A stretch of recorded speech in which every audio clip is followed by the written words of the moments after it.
Buongiorno, siamo qui con Federico, siamo a margine della conferenza stampa di presentazione del portale turistico del Comune di Cison di Valmarino. Il Comune di Cison di Valmarino da sempre, da parecchi anni anzi, punta sul turismo e per questo si è dotato di un portale.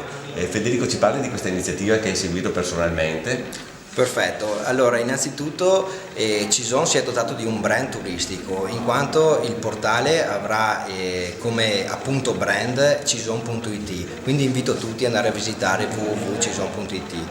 Il nostro comune è sempre stato sensibile al turismo e a maggior modo con questo portale c'è la possibilità di visitare le bellezze architettoniche e enogastronomiche di cui facciamo parte. L'esigenza è nata appunto perché quotidianamente vediamo il nostro territorio e il nostro piccolo comune visitato sempre più da turisti esterni, oltre comune e anche oltre provincia. Quindi abbiamo mappato tutto il territorio tramite Google Maps appunto con il nostro nuovo portale e c'è la possibilità di visitarlo e di appunto trovare tutte le esigenze sia enogastronomiche che culturali. Abbiamo suddiviso i percorsi tematici, quindi il turismo religioso, il turismo enogastronomico, il turismo all'aria aperta con i nostri vari sentieri e le attività svolte nel comune con le varie associazioni, in collaborazione con le varie associazioni che sono sempre attive nel nostro territorio appunto con le nostre rinomate manifestazioni. Mi sembra molto importante questo aspetto. Abbiamo visto la stretta collaborazione che c'è con tutte le associazioni del territorio, in primis con la Proloco, ma anche con la Via dei Mulini e tutte le altre, e sarebbe sbagliato non citarne qualcuna. Possiamo definire Cison il paese del volontariato?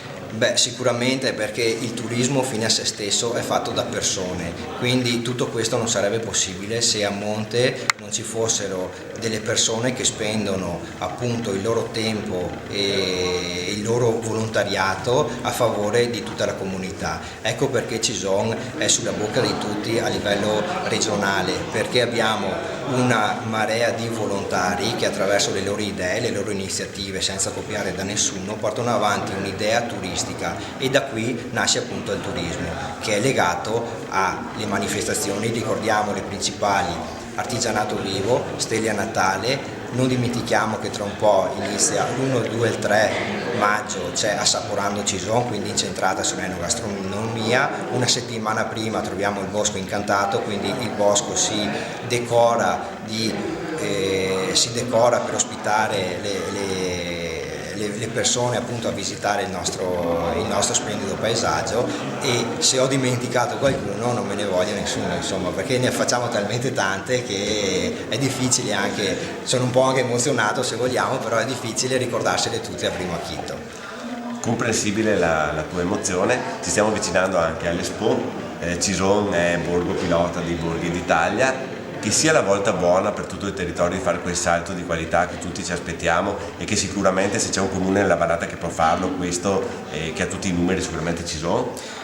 Noi ci speriamo, infatti andremo anche a esporre nel mese l'ultima settimana di giugno, se non erro, all'Expo di Milano. Expo è una parola grande, è difficile da localizzarla e da fare mente locale, perché molto probabilmente ci sono tante parole dietro e tante poesie dietro a un singolo evento. Noi cerchiamo, abbiamo la forza, abbiamo la volontà per imporci e nel nostro piccolo portare a conoscenza il nostro territorio. E noi qui ci impegniamo a farlo.